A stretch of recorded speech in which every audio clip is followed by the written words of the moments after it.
स्वागत है। बड़ा अपडेट है, वैकेंसी है जिसमें 12वीं पास जो महिला कैंडिडेट है उनके लिए बड़ी राहत यहाँ पर मिलेगी। डायरेक्ट वो स्कूलों पर सहायिका के रूप में काम कर सकती हैं और उनको सरकारी सैलरी यहाँ पर मिलेगी। इसके लिए 12वीं पास जो है वो आवेदन किस प्रकार से करेंगे, इसकी क्या प्रक्रिया है और क्या काम इनसे लिया जाएगा, इसके लिए मध्य प्रदेश लोक शिक्षण संचालनालय भोपाल से एक नया आदेश जारी किया गया है। क्योंकि ये भर्तियां लोगों को पता ही नहीं चलती और निकलने के बाद इसमें वैकेंसियां भर जाती हैं, इसलिए समय रहते आपको जानकारी देखने के बाद यहां पर आवेदन करना पड़ेगा। लेकिन उस आवेदन के पहले किस प्रकार से यहाँ पर किन नियमों के तहत ये भर्ती होगी, इसका क्या पूरा प्रोसीजर है, ये यहाँ पर जरूर देख लीजिएगा। मध्य प्रदेश के सरकारी स्कूलों पर, हर सरकारी स्कूल पर सहायिकाओं की भर्ती कुछ सालों से की जा रही है, लेकिन आपको पता ही नहीं चलता कि ये भर्ती हो कब जाती है।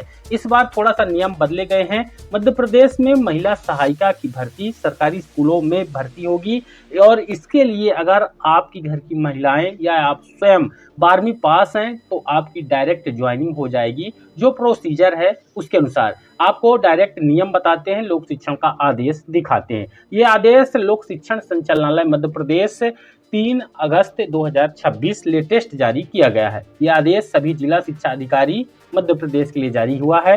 विषय है कि सत्र 2026-27 यानी वर्तमान में पीएम श्री योजना अंतर्गत संचालित प्री प्राइमरी कक्षाओं के लिए आउटसोर्स पर महिला सहायिका यानी अंशकालीन उपलब्ध कराने के संबंध में ये आदेश जारी किया जा रहा है।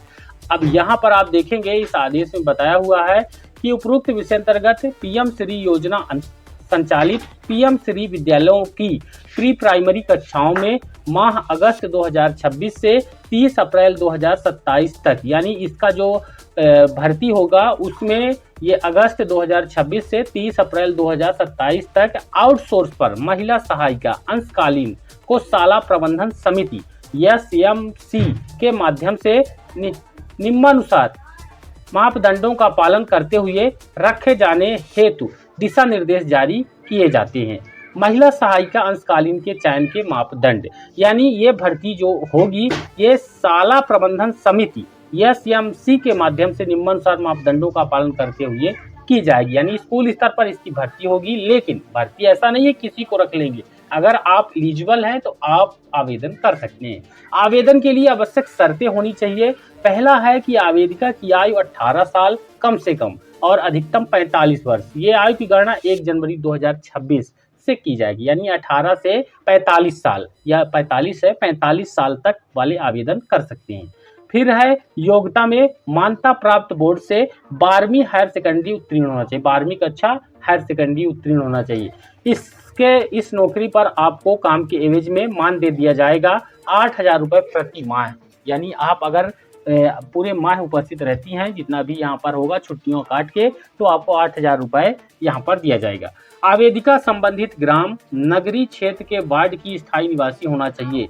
विवाह यदि हो गया है तो विवाह होने की स्थिति में अवकाश जो पति को संबंधित क्षेत्र का स्थायी निवासी होना चाहिए। तो यहाँ पर देखिए, ये जहाँ पर स्कूल है, जहाँ पर ये भर्ती होगी जिस स्कूल के लिए, उस ग्राम में अगर गांव का मामला है, शहर का मामला है, तो उसी वार्ड के महिला कैंडिडेट को यहाँ पर इसमें लिया जाएगा। अगर महिला का निवास नहीं बना है, विवाहित है, तो उसके पति का निवास यहाँ पर हो जाएगा। फिर अवकाश सहायिका को हर महीने एक आकस्मिक CL जो है छुट्टी मिलेगी। 1 महीने में 1 छुट्टी यहाँ पर दी जाएगी इमरजेंसी के लिए। समयावधि नियुक्त माह अगस्त 2026 से 30 अप्रैल 2027 के लिए ये रखा जाएगा। मॉनिटरिंग और फीडबैक शाला प्रबंधन समिति SMC महिला सहायिकाओं के कार्य की नियमित मॉनिटरिंग करेंगे। जानकारी इस कार्यालय को आवश्यक रूप से उपलब्ध करेंगे। किसी सहायिका के प्रति यदि उनके विद्यालय द्वारा नकारात्मक सुझाव दिया जाता है तो उन्हें तत्काल प्रभाव से कार्य करेंगे। महिला सहायिकाओं की नियुक्ति के पूर्व अभ्यर्थियों का पुलिस वेरिफिकेशन आवश्यक रूप से कराना सुनिश्चित होगा। विमर्श पोर्टल पर दर्ज उपस्थिति के आधार पर सहायिकाओं के मानदेय का भुगतान हेतु उपस्थिति हर महीने 5 तारीख तक एकत्रित करना है।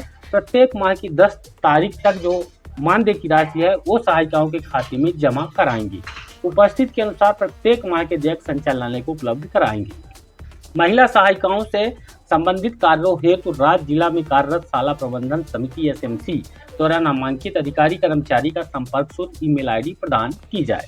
विगत वर्ष में कार्यरत सहायिकाओं को इस सत्र हेतु उसी विद्यालय में कार्य करने हेतु प्राथमिकता दी जाए।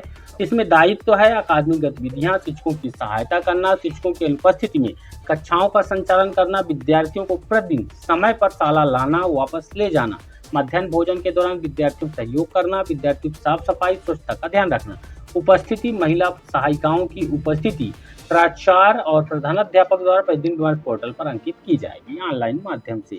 यहाँ पर साथ ही जो शाला प्रबंधन समिति है एसएमसी द्वारा नामांकित सहायिकाओं के मानदेय से किए जाने वाले कटौता और अन्य नियम शर्तों से प्राचार्य सहायिका को पत्र के माध्यम से नियुक्ति के समय अवगत करवाया जाएगा। केंद्र प्रवर्तित पीएम श्री विद्यालय योजना अंतर्गत प्री प्राइमरी कक्षाओं के लिए महिला सहायिका अंशकालीन के पद पर नियुक्ति पूर्णतः स्थायी होती है, जो भारत सरकार के अनुदान पर आश्रित होती है। यानी आपको तनख्वाह वगैरह मिलेगी, लेकिन आप इस नौकरी को स्थायी करने का दावा वगैरह ये नहीं करेंगे। प्रत्येक प्रदेश के समस्त जिलों में अकादमिक सत्र 2026-27 में 799 पीएम श्री विद्यालयों में से प्री प्राइमरी कक्षाओं के लिए विद्यार्थियों की देखभाल हेतु महिला सहायिका अंशकालीन की माह अगस्त 2026 से 30 अप्रैल 2027 के लिए नियुक्त निम्नानुसार योजना की जाएगी।